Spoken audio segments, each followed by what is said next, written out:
क्षेत्र को मैंने अपने जीवन के 10 वर्ष दिए। हार या जीत के बावजूद लोगों से मैं जुड़ी और ये मेरे जीवन का सबसे बड़ा सौभाग्य है।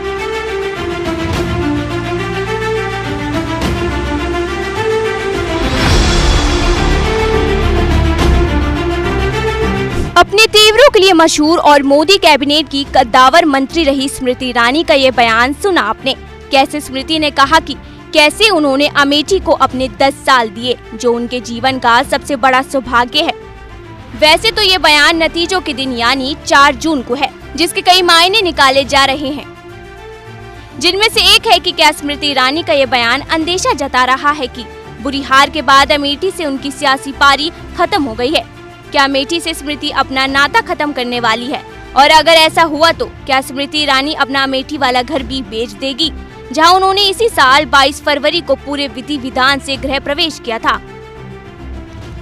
बता दें कि 2019 में राहुल को उनके गढ़ अमेठी में हराने वाली स्मृति ईरानी 2024 में अमेठी से राहुल गांधी के सिपाहीलाल के.एल. शर्मा से ही भारी मतों से पराजित हो गई, जिसे ना तो स्मृति ही पचा पा रही है और ना ही बीजेपी, और शायद इसलिए पार्टी ने स्मृति ईरानी से दूरी बना ली है।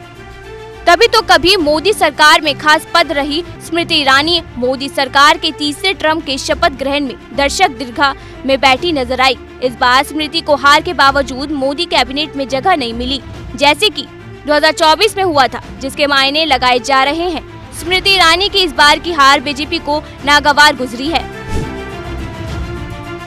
अब तो शहरी विकास मंत्रालय के तहत आने वाले डायरेक्टर ऑफ स्टेट्स ने नोटिस जारी करके स्मृति ईरानी को बंगला खाली करने का निर्देश भी दे दिया है। यानी 2024 के बाद ना सांसद ही रही, ना केंद्रीय मंत्री का पद और ना ही सरकारी बंगला।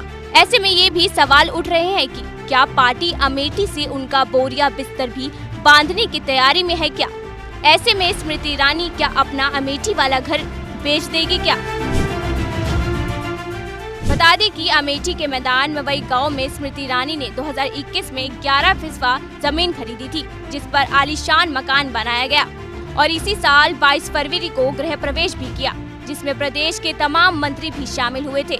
लेकिन 2024 लोकसभा चुनाव में करारी हार के बाद स्मृति अमेठी के घर में रहेगी या नहीं, ये बड़ा सवाल है।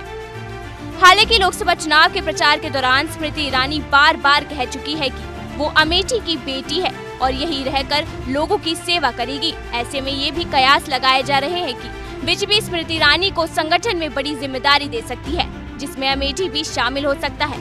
आपको क्या लगता है, क्या अमेठी में स्मृति की सियासी पारी खत्म हो गई है या 2029 में दोबारा मजबूती से कमबैक करेगी? हमें कमेंट करके जरूर बताएं और देश